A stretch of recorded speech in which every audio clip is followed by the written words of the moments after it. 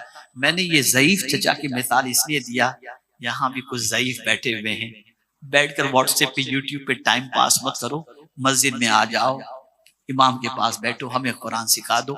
और मैं आपको बताऊं, आपने कुरान सीख लिया तो आपको बच्चे का डर भी निकल जाएगा, घर वालों का डर भी निकल जाएगा और कब्र का डर भी निकल जाएगा। और फिर आपकी आदत कुरान पढ़ने की ऐसी बन जाएगी कि इसकी तिलावत के बगैर आप जी नहीं सकते, और यही चीज आपकी नजात का सामान बन जाएगी। अल्लाह ताला रहमत आलम नूर मुजस्सम फख्र आदम व बनी आदम सल्लल्लाहु अलैहि वसल्लम के सदक़ व तुफ़ैल हम सबको इल्म नाफ़े अता फरमाए, वो इल्म जो हमें नफ़ा पहुंचाए और वो इल्म जो हमारे लिए तोशे आखिरत बन जाए। अल्लाह ताला हम सबको ऐसे इल्म की तरफ पेश कदमी की तौफीक नसीब फरमाए। वमा अलैना इल्लल बलागुल मुबीन। अस्सलामु अलैकुम व रहमतुल्लाहि व बरकातुहू।